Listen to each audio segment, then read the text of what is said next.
Australia में होने वाले दहशतगर्द हमले के ताने बाने पाकिस्तान से जोड़ने वालों के मजमूम इरादे खाक हो गए और ताने बाने भारत से जा मिले। जी हाँ, बिल्कुल, हमलावर भारतीय शहरी निकला और उसका बेटा, उसकी पैदाइश ऑस्ट्रेलिया में ही हुई। इन दोनों ने दहशतगर्दी की तरबियत के लिए कहाँ का सफ़र किया, इनके पास कहाँ का असलहा था, असलहा कहाँ से आया, ये सारे जवाबात आमिर रज़ा से जानते हैं। आमिर भाई, पाकिस्तान के साथ ताने बाने जोड़ने की कोशिश की गई भारत की जानिब से, वो उनके मज़मूम मकासद जो है ना वो तो खाक हो गए और ताने बाने भारत से जा मिले।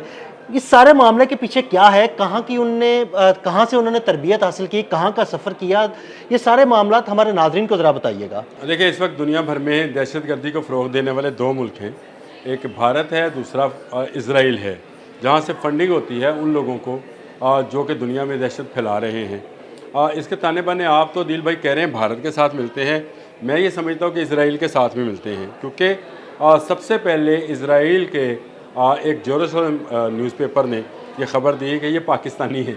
यानी उसने बिना सोचे समझे, बिना तहकीक के, जैसे पहलगाम पर भारत ने एकदम से पाकिस्तान पर इल्ज़ाम लगाया था, बैन वैसे ही यहूदियों पर हमला होता है बोंडी साल के ऊपर जो ऑस्ट्रेलिया में वाक़या है, और उसमें जो लोग अपनी जान से जाते हैं उसका सीधा इल्ज़ाम जो है वो पाकिस्तान पर धर दिया जाता है। लेकिन कुदरत को कुछ और मंजूर था।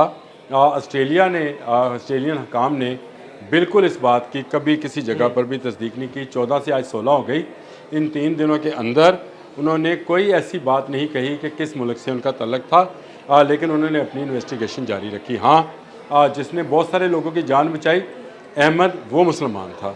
अच्छा, इसराइल जो है वो क्यों चाहता था? देखिए, गज़ा के मामले में इस वक्त अगर मैं कल एक इजराइली की बात सुन रहा था, उसने कहा इस वक्त दुनिया के 90% नौजवान इसराइल से नफ़रत करते हैं।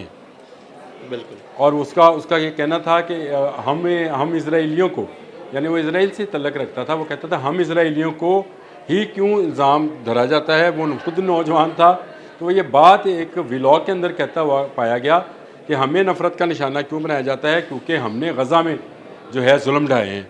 अब एक तरफ गज़ा का जुल्म था जो इसराइल के लिए नफ़रत का बायस बन रहा था पूरी दुनिया में, उसको ख़त्म करने के लिए उन्होंने क्या किया कि एक इस तरह का वाक़या भारत के साथ मिलकर किया।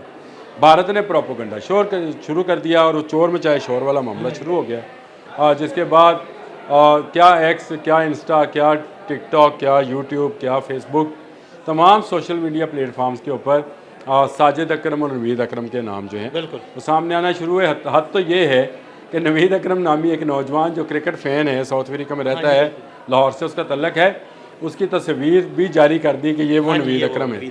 हालांकि वो बेचारा वो नवीद अकरम नहीं था, उसका बाद में तरदीद भी आई, बयान भी आ गया उसका। सही कहा आपने। अब आ जाए इस तरफ कि ये कौन लोग थे। देखें, ये जो साजिद अकरम है, जो कि बाप था, 50 साल इसकी एज है, ऑस्ट्रेलिया जाता है और ऑस्ट्रेलिया में एक ख़तून से शादी कर लेता है। उसके वतन से एक बेटा पैदा होता है जिसका नाम नवीद अकरम रखा जाता है। लेकिन ये था भारतीय, भारत के झंडे पर ही काम करता रहा। ऐसे 11 साल पहले ये एक गन क्लब के अंदर जो है मेंबरशिप हासिल करता है और इसी की बुनियाद पर 6 बंदूकों के लाइसेंस हासिल करता है। ऑस्ट्रेलिया के कानून के मुताबिक वहाँ एक शख्स के नाम पर 6 बंदूकें हो सकती हैं। यानी उसने पूरी प्लानिंग की। प्लानिंग देखें, प्लानिंग, लंबी प्लानिंग है ये। और किस तरह से उसने अपने बेटे को भी जो है इसमें शामिल किया। और फिर यहाँ से वो फ़िलिपाइन का विज़िट करते हैं। बेटा क्योंकि ऑस्ट्रेलियन नेशनल था, उसके पास ऑस्ट्रेलियन पासपोर्ट था, ये भारतीय निजात था, इसलिए इसके पास भारतीय पासपोर्ट था। फ़िलिपाइन में जाकर ये दाइश के कुछ लोगों से मिलते हैं जिनके राब्ते थे अगेन आपके हमसाया मुल्क अफ़गानिस्तान के अंदर मौजूद दाइश के सरबराहों से।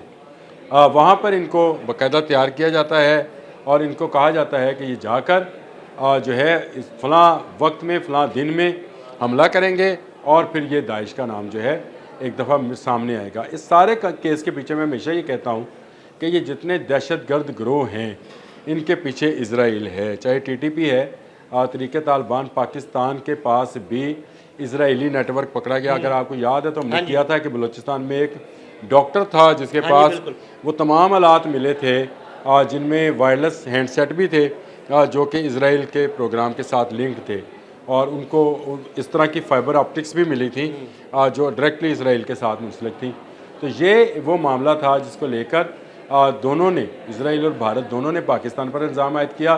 लेकिन कुदरत को जो मंजूर था, फ़िलिपाइन ने जब उनका रिकॉर्ड दिया, डाटा दिया, तो इंडियन पासपोर्ट निकला और इंडिया ही इसके पीछे, इस दहशतगर्दी के पीछे। इस वक्त पूरी दुनिया का मीडिया जो है वो ये बात कह रहा है कि इंडिया क्यों, भारत क्यों दहशतगर्दी को फ़रोग दे रहा है, और भारत की ये दहशतगर्दी जो है ये अब आलमी सतह पर सामने आती चली जा रही है।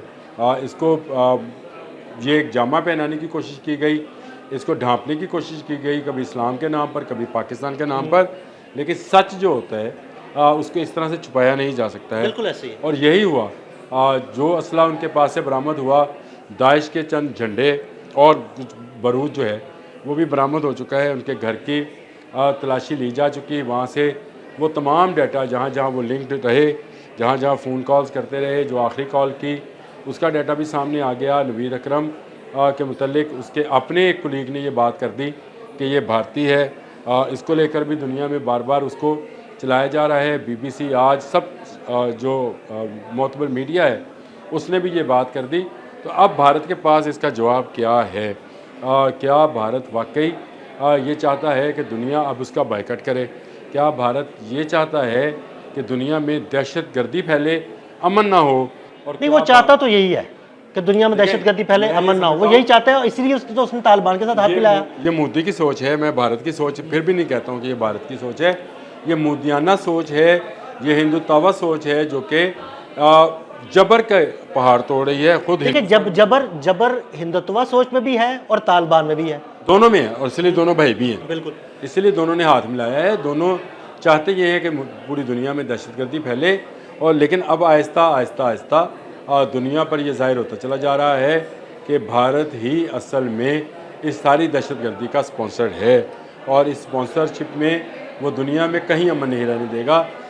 ये जो ऑस्ट्रेलिया में वाक़या पेश आया साहिल के ऊपर, इसमें भारतीय साजिद अकरम शामिल था, उसका बेटा नवीद अकरम शामिल था। अब ये बात रोज़े रोशन की तरह यहाँ हो गई कि ना वो पाकिस्तानी थे, इसको सिर्फ प्रोपोगेट किया गया, बिल्कुल पहलगाम केस की तरह। जैसे पहलगाम में हमला होने के फौरी बाद ये कह दिया गया कि ये पाकिस्तान से आए थे, ये पाकिस्तान से आए थे।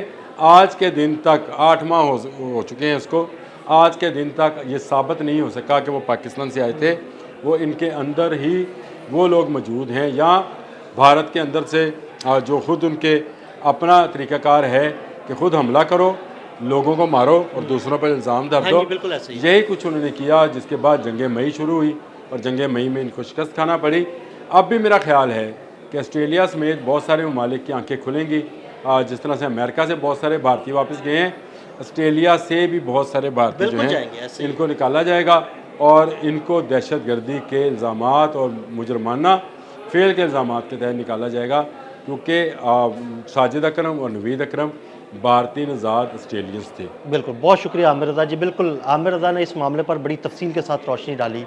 अदील अहमद और आमिर रज़ा को इजाज़त दीजिएगा। अल्लाह हाफ़िज़।